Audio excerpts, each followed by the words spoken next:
In the small town of Larrimah, feuds were growing between the 12 residents. Following a years-long feud between two neighbors, a man and his dog went missing from the remote outback of Australia. Despite a years-long police investigation, a documentary, and countless news articles, their disappearances remain a mystery, which has so far yielded no concrete truths.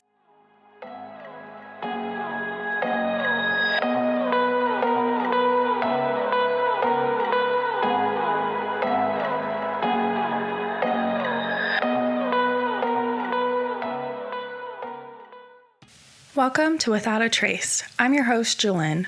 Every file holds a mystery. Every story deserves to be heard. This is Paddy's story. Paddy Moriarty, more commonly known as Paddy, was born on March 30th, 1987 in Limerick, Ireland. He traveled from Ireland to Australia when he was 18 years old. Paddy had no family in Australia and seemed to have no real ties to anything except his dog, a border collie named Rover. He started working at cattle stations as a ringer, grader driver, and station hand. He was a keen participant in rodeos, winning a belt buckle in Darwin in 1996. Paddy began dating Dorothy after the couple met while working on stations together for many years. The two spent several years together before separating after she retired. In 2008, Paddy moved from Daly Waters to the small town of Larrimah. Larrimah is a tiny outback town with a population of just 12 or so people. The town is located along the long, straight stretch of the Stuart Highway that cuts through the Northern Territory outback. The services at Larrimah include the Larrimah Hotel, sporting a Pink Panther theme. The hotel has a zoo with over 700 birds and animals, including its resident crocodile, Sneaky Sam. Paddy was a regular at the Larrimah Hotel. He spent his mornings cleaning the camp toilets, doing laundry, making up rooms, and tending to the gardens. After lunch, Paddy could be found sipping beer and welcoming guests. He sat in a particular chair on the left-hand side of the main entrance with his dog beside him. Larrimah also has Fran's Tea House, located next to the only public phone box. Directly across the highway from the tea house is the top of the town, a disused service station where Paddy lived after purchasing it for $30,000 in 2010. In December 2016, Rover passed away. Eventually, Paddy considered getting another dog. In early November 2017, he was given an 11-month-old red Kelpie named Kelly. Kelly was given to Paddy by a friend who worked a cattle station. Despite being raised on the cattle station, Kelly would not run with the pack of working dogs. She was becoming a pet rather than a working dog. Paddy liked order and routines. Every morning, he walked his dog down the rubbish dump road and around the circle back to his residence. He then rode his quad bike to the hotel with Kelly riding on the back. He worked until about midday and then sat and had some beers. He would leave the hotel with his dog in the late afternoon around 4:30 p.m. December 16th, 2017 was no different for him. Around 9 a.m. that morning, Paddy rode to the hotel on his red Honda quad bike with Kelly on the back. He spent the morning completing his chores. In the afternoon, he went to the bar area, and at 2:29 p.m., he withdrew $40 at the bar. This was something that was also a part of his routine. Having withdrawn the money, he provided $20 to the bartender, and in return was provided 4 beers. After he finished those, he gave the bartender the other $20 and, in turn, received 4 more beers.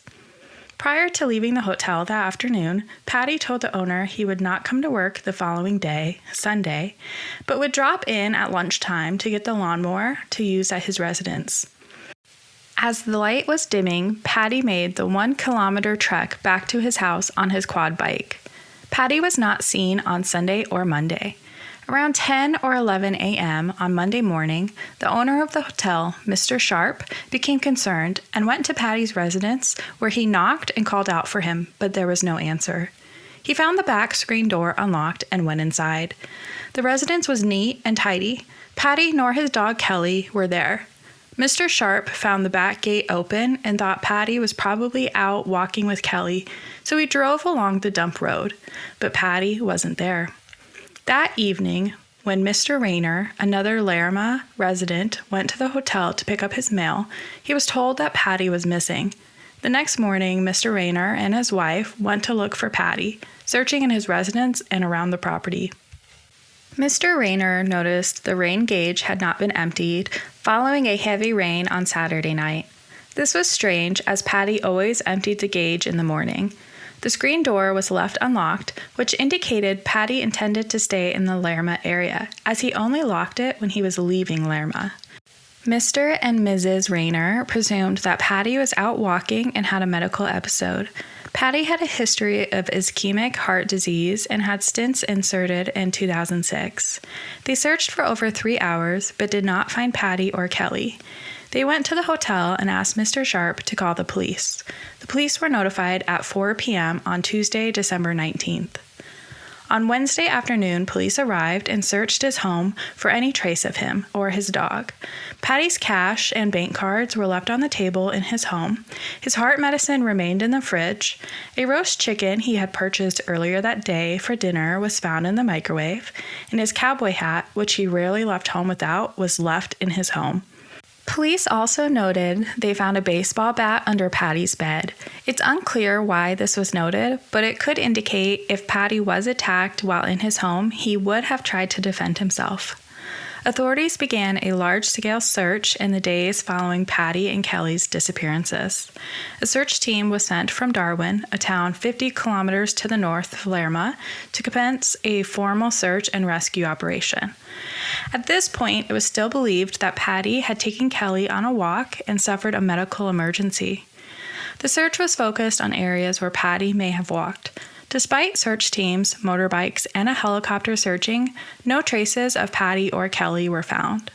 Around midday on Saturday, December 23rd, the search was suspended as it was advised that Paddy would not have been able to survive in that environment for more than a few days. Authorities then began exploring a possibility of foul play. On December 28th, police conducted an evidence search lasting 2 days. Motorbikes and a helicopter searched a wide area, but no relevant evidence was found. A second evidence search was conducted from May 11th to the 14th of 2018, but again, nothing was detected. Authorities were still exploring the possibility that Paddy may have died as a result of a medical event while out walking, but what made this scenario less plausible was the disappearance of his dog, Kelly. In addition to this, the items found at Paddy's house made it appear that Paddy was in the midst of preparing dinner when something unexpected happened. Detective Sergeant Matt Allen headed the investigation into Paddy and Kelly's disappearances. He believed someone in the community was likely to have some information that could assist in the investigation. His evidence contains 5 full binders consisting of over 110 statements. From his investigation, we know that everyone in Larrimah had an axe to grind. The person who had the biggest axe to grind with Paddy was Fran, the owner of Fran's Tea House. Fran believed Paddy was interfering with her property, whether that be by poisoning her plants, cutting CCTV cables, or flooding her tea house. From 2010 until Paddy's disappearance, Fran made 9 complaints to the police about him. The complaints included accusations that Paddy was stealing from her, interfering with her business, and damaging her property. On October 19, 2016, Fran filed a restraining order against Paddy, but it was dismissed in court and Fran was ordered to pay $500 in costs to Paddy. In August 2017, Fran ran 4 advertisements in the Catherine Times newspaper requesting a caretaker and gardener. She hired Owen Laurie on September 4th. Owen quickly became involved in the historical gripes between Paddy and Fran. On December 28, 2017, authorities obtained a warrant from the Supreme Court to place listening devices in Owen's residence. In mid-2018, a 2-day hearing was held at Catherine Local Court where 8 scratchy audio recordings were played. The recordings were made between January and June 2018, in which Owen allegedly appears to be talking and singing to himself. Throughout the recordings, Owen is allegedly heard making several references about, quote, killerating Paddy with a hammer, Several of the recordings include songs about killing Paddy by hitting him on the head. The recordings also note that police haven't found the hammer and therefore can't arrest Owen on any charges. The final recording was made just 3 days before Owen took the stand in May of 2018. He is alleged heard saying, quote, "Ruby, what did you do with my book? I kill you myself, pup. I kill pup dog. See you."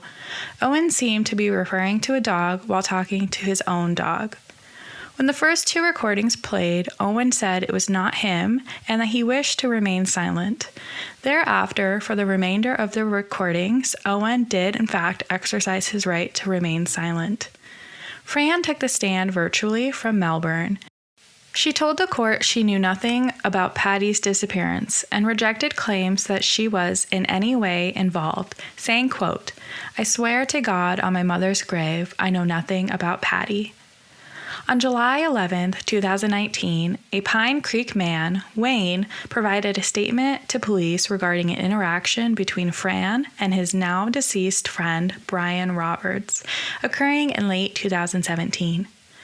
His recollection of that conversation was that Fran said the old man was still giving her a hard time and has taken her to court, costing her a lot of money. Fran then said she needed to get rid of him and would pay $10,000. She also mentioned her gardener was no good and asked Brian to think about taking the job. On the drive back to Pine Creek, Brian told Wayne he had a mate who could do the job for $10,000. Weeks later, when the news came over the radio that Paddy and his dog were missing, Brian is alleged to have blurted out, quote, "Shit, he didn't have to do the dog." Authorities were able to establish that Wayne, Brian, and Fran were in Catherine on a number of days between August 30th and December 1st, 2017. However, Brian's phone records did not indicate any calls to phone numbers belonging to Fran. The analysis of Brian's phone did not assist in identifying who the mate might have been. Wayne had a feeling something wasn't right, as Brian mentioned other murders, including Bradley John Murdoch's killing of Peter Falconio 2 decades earlier. Wayne recalls Brian yelling at the TV when old footage of Bradley played, saying, quote, "He didn't do it, you have got the wrong man. He's buried under the tree." Wayne had done some personal research and found that Brian had been camping near Barrow Creek at the time of Peter's disappearance there. Peter's body was never found, and Bradley is serving a life sentence for his murder. Detective Sergeant Matt Allen passed on the claims relating to the Falconio case to other detectives. He looked into all of the other information relating to Paddy's disappearance, and there is no evidence that Brian Roberts was a hitman. On September 30th, 2018, Michael, a road train driver, told police his former colleague Richard claimed that he and another man, known as Roo Dog, had shot Paddy and his dog before burying them near Mataranka. Michael reported this to police because he was worried that he would be shot or blackmailed himself. Police investigated Michael's claims, but evidence showed that the 2 men had been working in Western Australia at the time of Paddy's disappearance. Police have continued to investigate the disappearance of Paddy over the next few years. They offered a $250,000 reward for information leading to the location of his body and the conviction of whomever was responsible.